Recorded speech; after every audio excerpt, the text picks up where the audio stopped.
After that, Anatoly Shabad, University of Moscow, Russia, making magnetic monopole out of ordinary fields.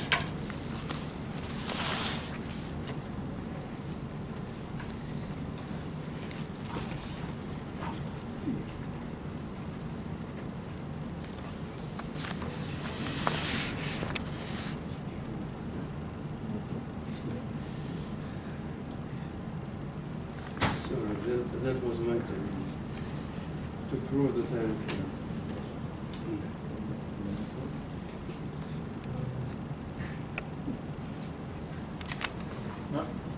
Well, after all this is PDF? I have PDF also. Yes. Let me. This is PDF. Yes. It is small. Let me. Because here is a trick.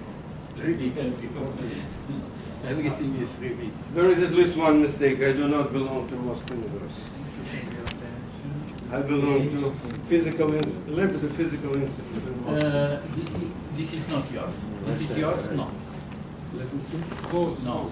No. No. Which is yours? This is? Yes. Then open with Adobe Reader. If you Adobe View, full screen, we have full screen mode. Full screen. Cancel, and this is all. Is the scene? So I'm going to make magnetic monopole out of ordinary fields, and I must tell you that this is not using some solid bodies, some crystals, or anything like this. This is endure vacuum.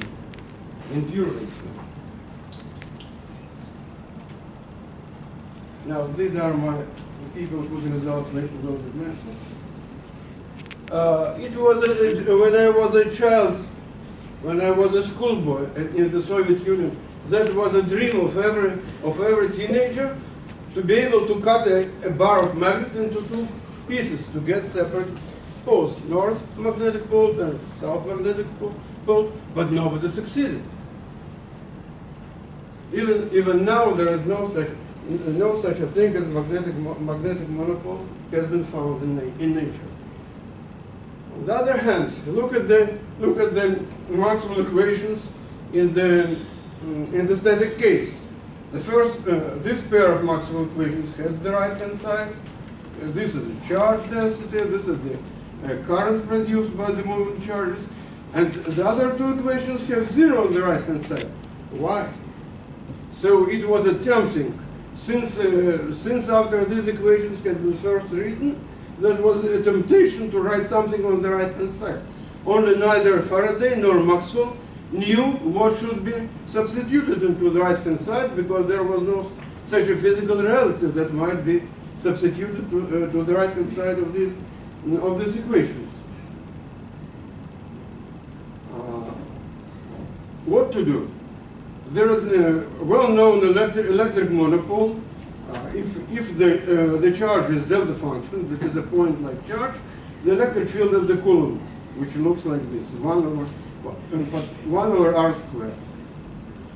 If you would take the same for the magnetic field, this is also possible. Again, the right-hand side is the point magnetic charge, and the field has the same shape. And if you calculate the flux over around the magnetic charge, we shall get something which is not zero, which is just this coefficient. All looks well, but unfortunately we need vector potential. We need the potential representation for all fields. Why? Because the principle of least action is formulated in terms of potential, not in terms of fields. Quantization of electromagnetic and other gauge fields is fulfilled in terms of potentials, not in fields. Maybe this is only technical. Maybe this is only a technical obstacle, but we are so deep, so deep sunk into the potential representation that we cannot think of our living without. So with potential, with the vector potential, there are difficulties. If we represent the magnetic field as the rotor of some vector potential, then immediately we shall have the identity that the surface integral of the rotor of the current is zero, in contradiction with this, because this is non-zero. What to do? How to act? We know that this identity is proved using the Stokes theorem. So the only way out of this controversy is to deny the Stokes theorem. How can one deny the Stokes theorem? It is a theorem. This is an exact fact. But every theorem has conditions. And the conditions of the validity of the Stokes theorem is the continual differentiability of the vector A. So it must be continuous and it must be differentiable everywhere on the surface, which is involved into the formulation of the Stokes theorem. You remember that the Stokes theorem is that the integral over some closed circuit is equal to the flux of the rotor through any surface associated with this circle. So somewhere, to deny the Stokes theorem, it's necessary to admit that somewhere on the surface, the vector A is not continuously differentiable, and this is just what Dirac did. So he said that somewhere on the surface there must be a singularity. For all surfaces of different radius, they may be united into what is now known as Dirac string. So the lights of force gather together from outside, and it is sometimes interpreted that the magnetic field flows out through this Dirac string, although this interpretation is not reflected in mathematics as far as I understand. Now, with this Dirac trick, we may introduce the vector potential. This controversy is solved. The matter is only that nobody up to now succeeded in finding the magnetic monopole, although much efforts were spent. Why? I think that the deep reason why magnetic monopole isn't found is that because, as is seen from this formula, B must be pseudo, the charge must be pseudoscalar, because radius vector is a vector. Sorry. Radius vector is a vector, and magnetic field is a pseudo vector. So this must be a pseudoscalar. According to this picture, this is a mirror. This is the magnetic field produced by current, and this is the same picture reflected in the mirror. We see that in the mirror the direction of the magnetic field does not change, because the right hand rule, which gives the possibility to find the direction of the magnetic field after reflection in the mirror, becomes the left hand rule. So the magnetic field is a pseudo vector, hence the charge must be pseudoscalar. So the source of magnetic charge is a source of a fundamental pseudoscalar, which is something unknown. But fundamental pseudoscalar is unknown, but we have at our disposal plenty of pseudoscalars.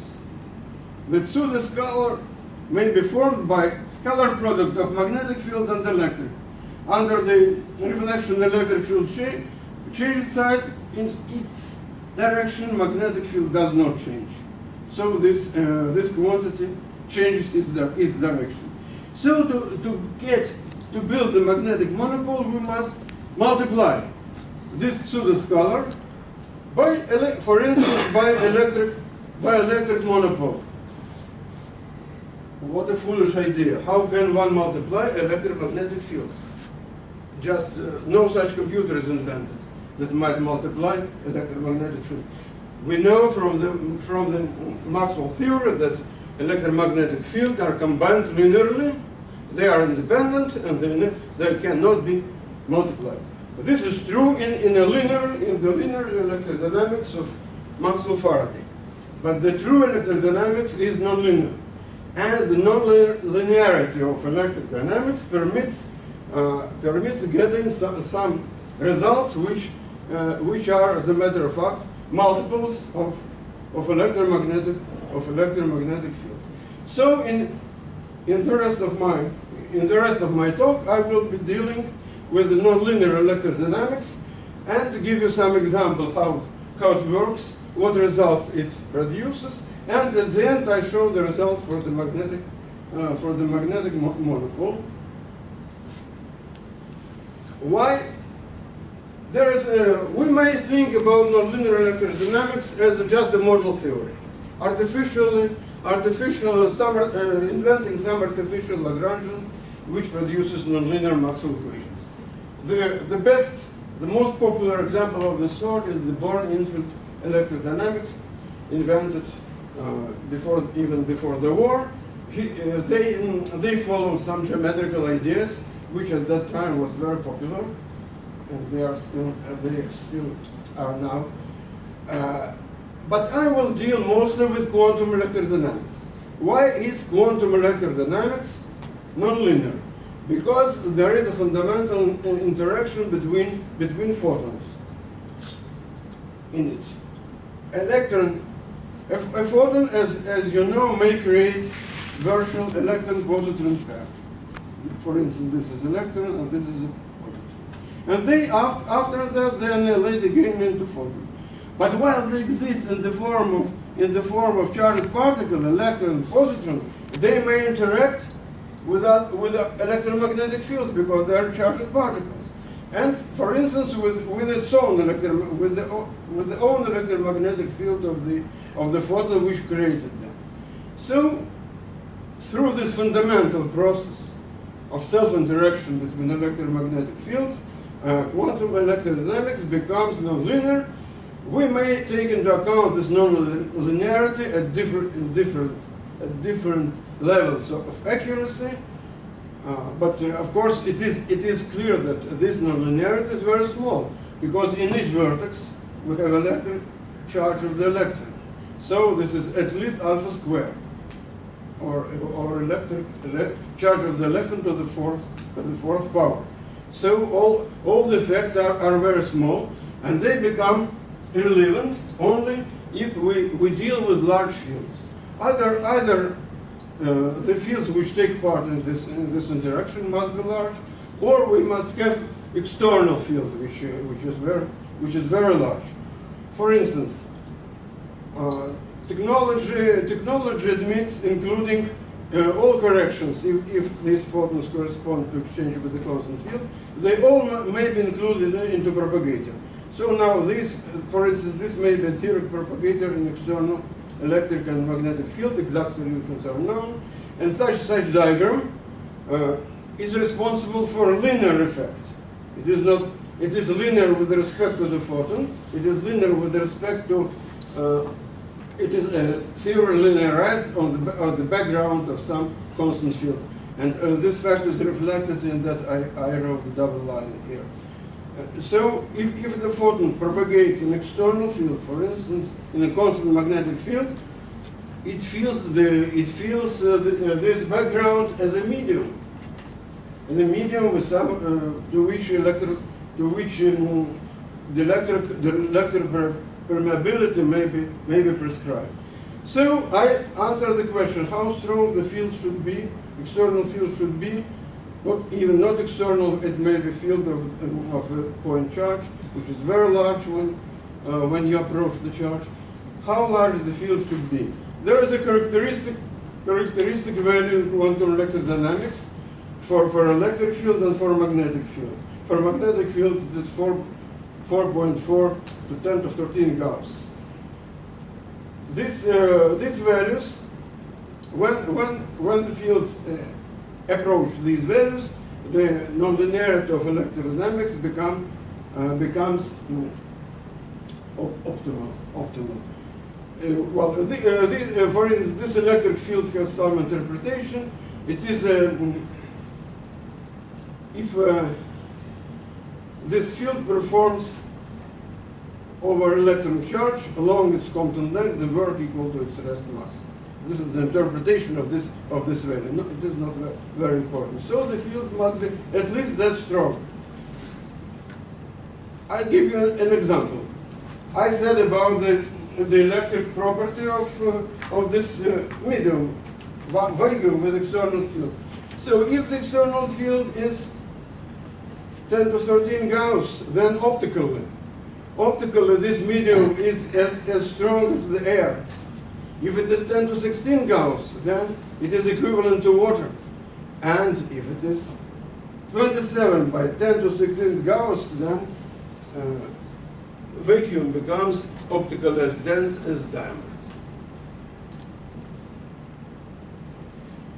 Now, as I told you, nonlinear electrodynamics may be introduced just postulating some model Lagrangian, which has this term creates the usual Maxwell equations, and this term is nonlinear. It may depend in a complicated way upon these letters. These letters represent the relativistic invariant quantities built of electric and magnetic field, the first invariant and the second invariant.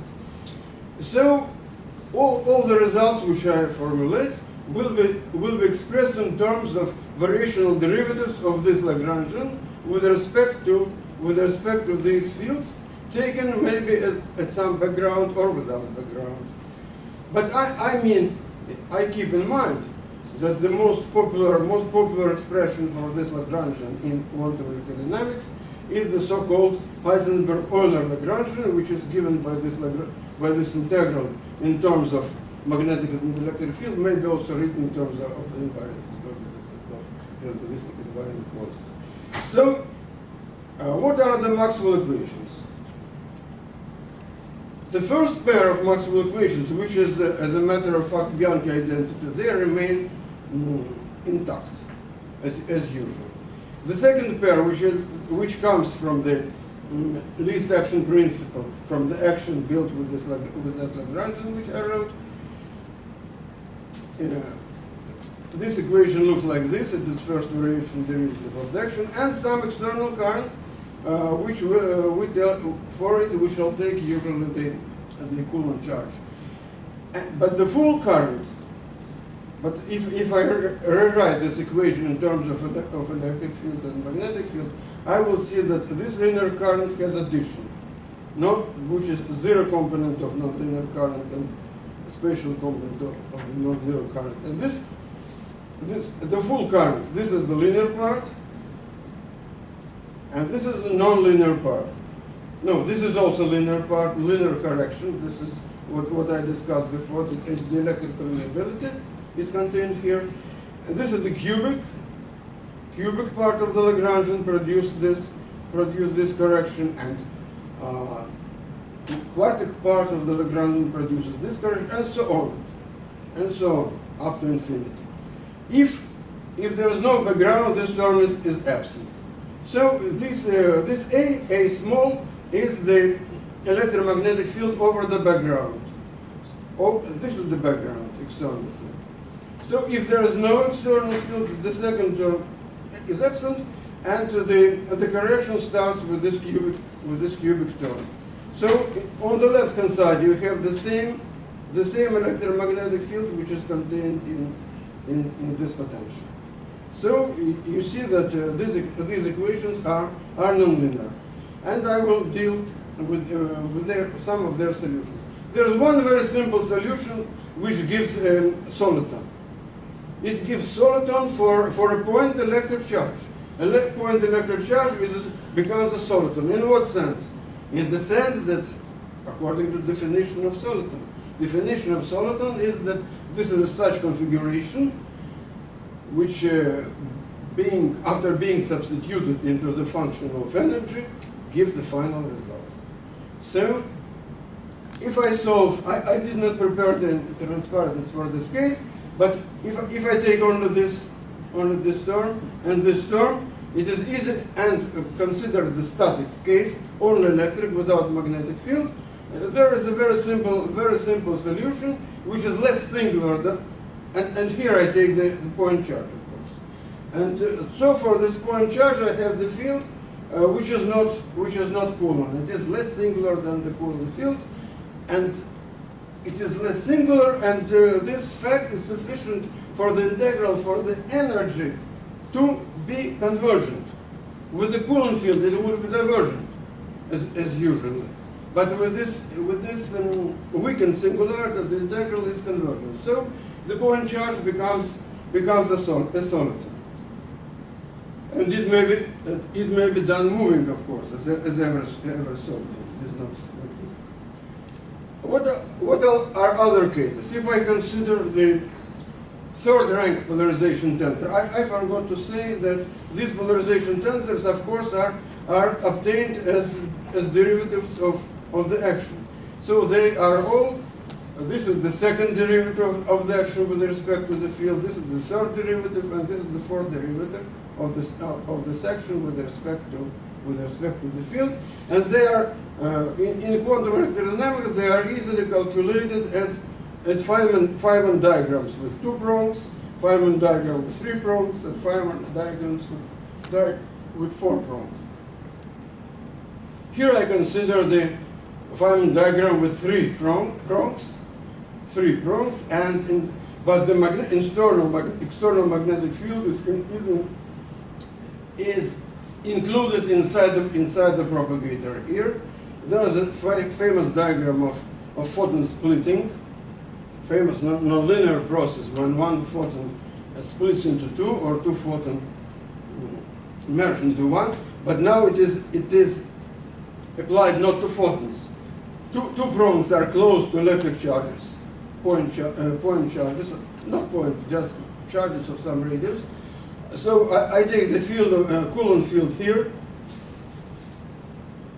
I join the Coulomb field to this line, and what I obtain on this side and on this side, I obtain some magnetic field. So in the approximation square in the charge, the static electric charge produces magnetic field, and it looks like a magnetic dipole of this known form, and the magnetic moment is expressed simply expressed in terms of the derivatives of the effective Lagrangian length. So these subscripts mean derivative. This is the double derivatives. So the charge becomes magnetic dipole. This is one effect. Another effect I may consider correction to the magnetic moment, magnetic dipole moment to any particle using the same diagram. So this may be correction to magnetic moment, say of elementary particle, say of neutron. After this magnetic moment is calculated following strong interactions, you may have a purely electromagnetic correction due to self-interaction of the magnetic moment with itself. Also, now I consider the diagram with four prongs, and it is considered against the background of two constant fields, electric and magnetic. I mean that these constant electric and magnetic fields are included into the propagator. Then I take the Coulomb field, and I see that the Coulomb field is modified by the presence of these two fields. As a matter of fact, it is modified already by the presence of one field. So the lines of force are lines of force of the point charge are no longer straight lines. They go like this in this picture. But this pattern changes completely if I make partial summation of the diagrams. Then because this is a perturbation result. Because in this case the lines of force change their convexity to the opposite. And at last, I am coming to the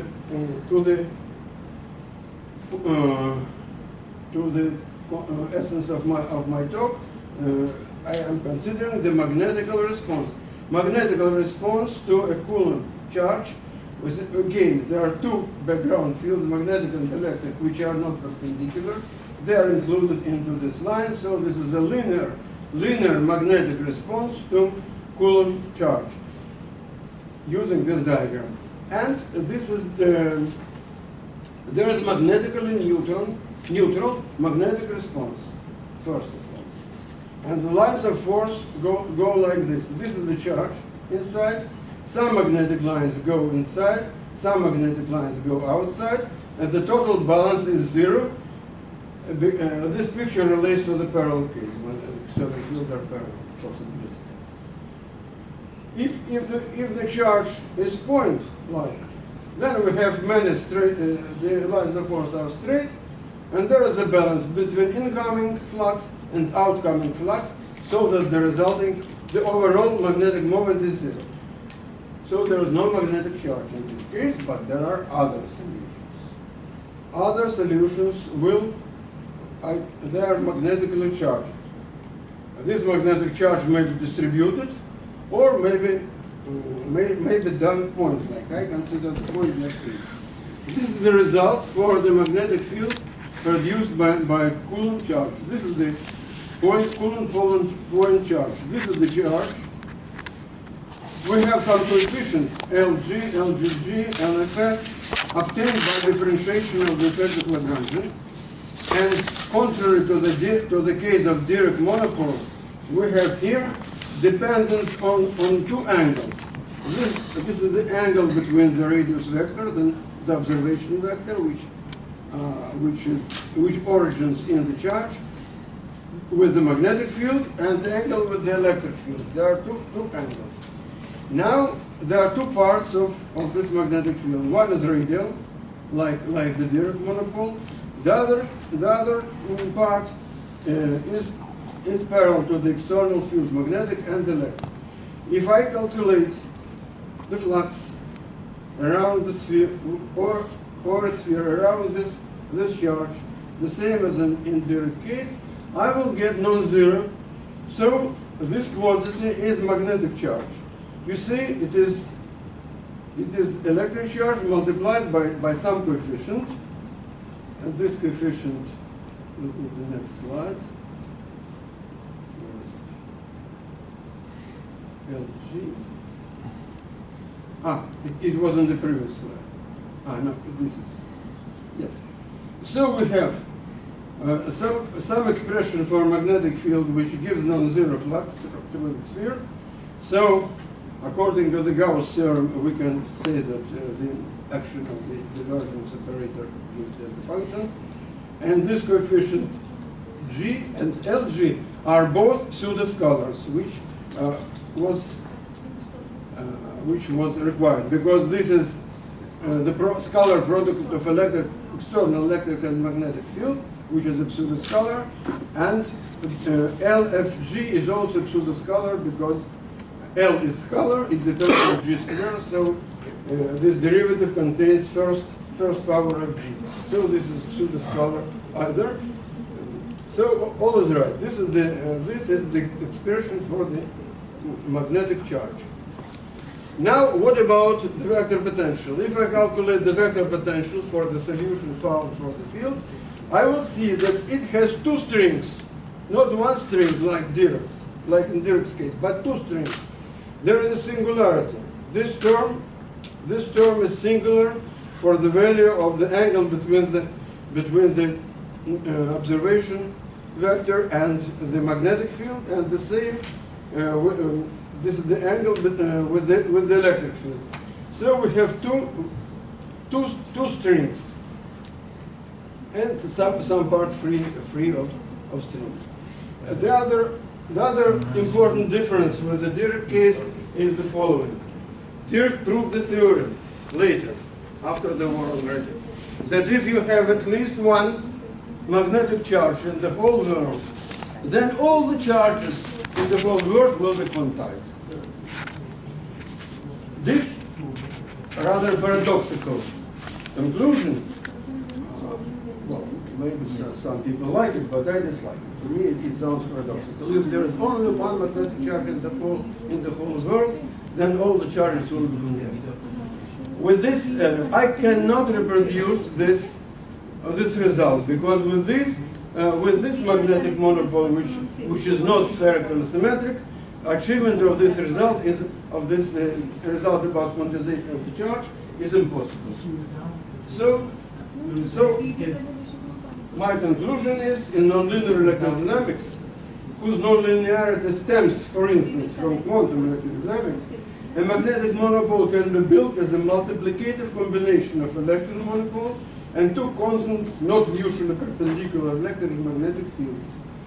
Why not perpendicular? Because if they are perpendicular, the pseudoscalar G is zero and all is broken. There are two direct strings along the constant fields. Thank you for attention.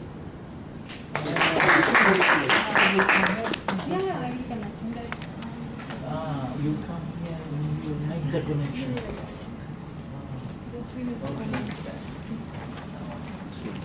Then, any discussions?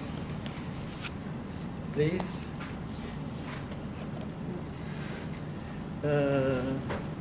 No question? Professor Shabad, I congratulate you because you modified one of the Maxwell equations of the divergence of the magnetic field. But Symmetric one. oh.